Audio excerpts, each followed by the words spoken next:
தனுசு ராசிக்காரங்களை பார்த்தோம்னா நார்மலாகவே அவங்க சிந்தனை எப்பயும் பாசிட்டிவ் திங்கிங் அவங்களுக்கு அதிகமாக இருக்குங்க. சுதந்திரமாக இருப்பாங்க. யாரோட தலையீடும் இவங்களுக்கு இவங்களோட வாழ்க்கையில் பிடிக்காதுங்க. ஆனால் தாராள சிந்தனை இவங்களுக்கு இருக்கும். புதிய விஷயங்களை கற்றுக்கக்கூடிய ஒரு ஆர்வம் அப்படிங்கிறது இவங்களுக்கு இருக்கும். அடுத்தவங்களுக்கு ஒரு வழிகாட்டியாகவும் இவங்க இருப்பாங்க. இவ்வளோ சிறப்பான இந்த தனுசு ராசிக்காரங்களுக்கு இந்த ஜூலை மாதம் எப்படி இருக்கும் அப்படின்னு பார்த்தோம்னாங்க, ராசி அதிபதி அப்படிங்கக்கூடிய குரு 8ஆம் இடத்துல போய் மறைஞ்சிருக்காருங்க. அப்படிங்கும்போது உங்கள் மனசுக்குள்ள ஒரு தைரியம் குறைஞ்ச மாதிரி ஒரு ஃபீல் ஆகுங்க. எந்த ஒரு விஷயத்த ட்ரை பண்ணாலும் அது நடக்கிறதுல ஒரு தடங்கள் இருக்கிற மாதிரியான ஒரு சோர்வான மனநிலை இருக்க மாதிரி இருக்குங்க. இதை நீங்கள் மனசை தெளிவாக வச்சுக்கணும். முடிஞ்ச வரைக்கும் எல்லோ கலர் அதிகமாக யூஸ் பண்ணிக்கோங்க. இன்னும் இந்த ஒரு வருட காலத்துக்கே எல்லோ கலர் அதிகமாக யூஸ் பண்ணிக்கிட்டு 3ஆம் நம்பர் அதிகமாக யூஸ் பண்ணிக்கோங்க. முடிஞ்சால் எல்லோ சஃபைர் வாங்கி போட்டுக்கோங்க. இதெல்லாம் உங்களுக்குள்ள ஒரு பாசிட்டிவிட்டியையும் ஒரு தைரியத்தையும் தன்னம்பிக்கையும் கொடுக்குங்க. ஓகே, அடுத்து குடும்பம். எனக்கு குடும்பம் எப்படி இருக்கும், பணவரவுலாம் எப்படி இருக்கும் அப்படின்னு கேட்டிங்கன்னா, 2ஆம் இடத்தை குரு பகவான் பார்க்குறாரு. அதுவும் 8ஆம் இடத்துல இருந்து 2ஆம் இடத்தை பார்க்குறாரு ராசிநாதன். அப்படிங்கும்போது ஒரு திடீர் பணவரவு அப்படிங்கிறது வரும். யாருக்கோ எப்பயோ கொடுத்துருந்த பணம் அப்படிங்கிறது இப்போ உங்களுக்கு எதிர்பாராமல் வரக்கூடிய ஒரு அமைப்புங்க. அதே மாதிரி பேசக்கூடிய வார்த்தைகளில் கொஞ்சம் கவனமாக இருக்கணுங்க. ஏன்னா 2ஆம் இடத்துல இருக்கக்கூடிய அந்த குரு பார்வை உங்களோட வார்த்தைகளில் இருக்கக்கூடிய ஒரு தடுமாற்றத்தை கூட சரி பண்ணக்கூடிய ஒரு அமைப்பு இருக்குங்க. 2ஆம் அதிபதி 4ல் இருக்கிறனால குடும்ப சொத்துக்கள் அப்படிங்கிறது உங்களுக்கு இந்த சமயத்தில் வரும். உயில் மூலியமாக வரக்கூடிய அமைப்பு அப்படிங்கிறது உங்களுக்கு இருக்குங்க. அந்த சொத்துக்களை பிளட்ஜ் பண்ணி ஒரு லோன் வாங்கி அதன் மூலியமாக ஒரு வீடு கட்டக்கூடிய அமைப்புகள் எல்லாமே உங்களுக்கு இந்த மாதம் வீடு, நிலம், சொத்து சம்மந்தப்பட்ட விஷயங்கள்ல நல்லாவே இருக்குங்க. அடுத்து 3ல் ராகு இருக்காருங்க. முயற்சிகள் பார்த்திங்கன்னா ஒரு அதிகப்படியான முயற்சிகள் பண்ணுவீங்க. அதுவும் 3ஆம் இடத்துல பார்க்கும்போது உங்களுக்கு 6-11 கூடிய சுக்கிரனோட பார்வையும் இருக்கும். இப்போ ஒரு குருட்டு தைரியம்னு சொல்லுவாங்க இல்லைங்க, அந்த மாதிரி ஒரு தைரியம் வந்துடும். அதை மட்டும் கொஞ்சம் குறைச்சிக்கணுங்க. அதாவது ஒரு விஷயத்தில் இறங்கும் போது இது நமக்கு சரியானது தானான்னு ஒரு தடவைக்கு 2 தடவை யோசித்து அந்த விஷயத்தில் நீங்கள் இறங்குறது ரொம்பவே நல்லதுங்க.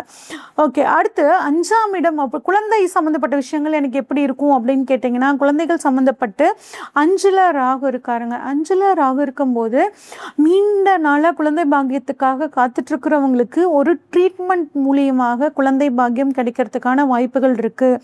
அது மட்டும் இல்லாமல் 5ஆம் அதிபதி 6ல் இருக்குது. அப்படிங்கும்போது உங்களோட வளர்ந்த குழந்தைகள் படிச்சுட்டு வேலைக்காக காத்துட்டு இருந்தாங்க அப்படின்னா அவங்களுக்கு ஒரு உத்தியோகம் கிடைக்கிறதுக்கான வாய்ப்புகள் இருக்குது. அதுவும் உங்களுக்கு ஒரு கடல் கடந்து அந்த குழந்தைகள் ஒரு வேலைக்கு போகிற மாதிரியான அமைப்புகளும் இருக்குங்க.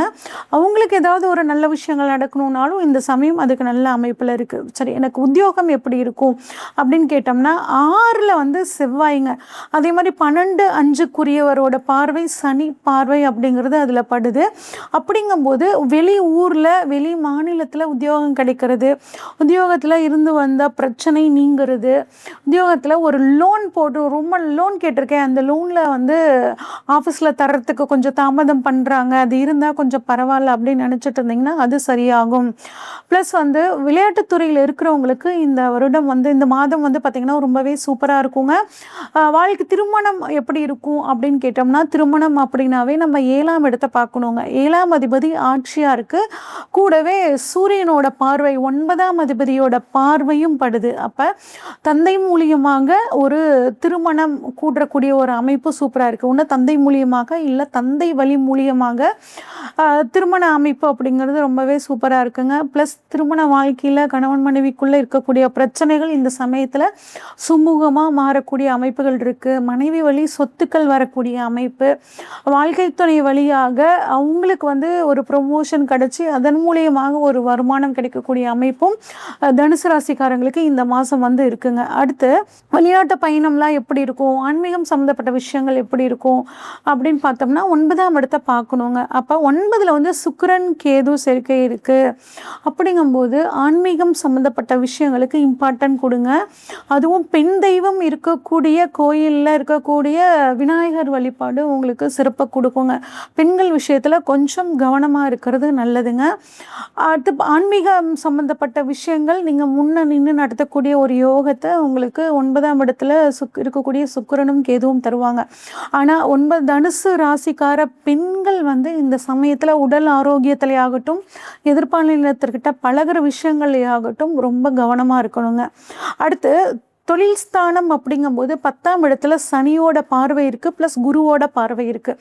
இது நாள் வரைக்கும் கடந்த 1 வருஷம் 1.5 வருஷ காலமே தொழில் ஸ்தானத்தில் சனியோட பார்வை இருக்கனால ஏதாவது ஒரு தடங்கல்ங்க, ரொம்ப அலைச்சல், எதுவுமே பண்ண முடியாமல் ஒரு இக்கட்டான சூழல், இதெல்லாம் இப்போ இந்த குருவோட பார்வையும் சேர்ந்து இப்போ படுறனால தொழிலில் ஓரளவுக்கு ஒரு நல்ல முன்னேற்றம், வண்டி வாகனங்கள் வாங்கி விற்கிறதுக்கு, ஏற்கனவே முடங்கி இருக்க தொழிலை வந்து இப்போ சரி பண்ணக்கூடிய ஒரு அமைப்பு, பாதியோட விட்ட விஷயங்களை இப்போ தொடர்றதுக்கான அமைப்புகள் எல்லாமே நல்லா இருக்குங்க.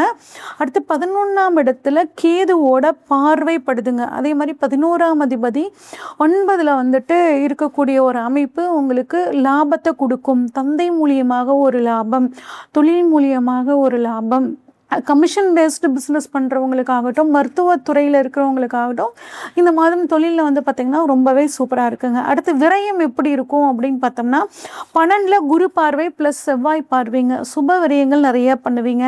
குடும்பத்தில் சுப காரியங்கள் நடக்க போகுது, அதுக்கான விரயங்கள், தங்கம் வாங்குறதாகட்டும், வீட்டுக்கு தேவையான ஆடம்பர பொருட்கள், கார் வாகனங்கள் வாங்குறதுக்காகட்டும் இந்த மாதம் உங்களுக்கு வந்து ரொம்பவே சூப்பராக இருக்குங்க. அப்போ தனுசு ராசிக்காரங்களை பொறுத்த வரைக்கும் நம்ம இந்த மாதம் வந்து ராசிநாதன் 8ஆம் இடத்துல இருக்கிறனால சிந்தனைகளை தெளிவாக வச்சுக்கும் போது மாதம் முழுக்க உங்களுக்கு நல்லா இருக்கும். இன்னும் மனசு தெளிவாக இருக்கணும் அப்படின்னா அபிராமி அந்தாதியில் இருக்கக்கூடிய 63வது பாடலை படிக்கும்போது உங்கள் மனசு தெளிவாகும். வழிபாடு அப்படின்னா முருகன் வழிபாடு பண்ணுங்க, உடல் ஆரோக்கியம் மேம்படும். குழந்தைகளுக்கு உதவி தான பரிகாரம் அப்படின்னு பார்த்தோம்னா படிக்கக்கூடிய குழந்தைகளுக்கு இல்லை 5 வயசுக்கு உட்பட்ட குழந்தைகளுக்கு வியாழக்கிழமையில் மஞ்சள் கலர் உணவு சம்மந்தப்பட்டது இல்லை மஞ்சள் கலர் நோட்புக், பென்சில் இதெல்லாம் வாங்கி தரும்போது இந்த மாதம் உங்களுக்கு ஒரு நல்ல மாதமாக இருக்கும்.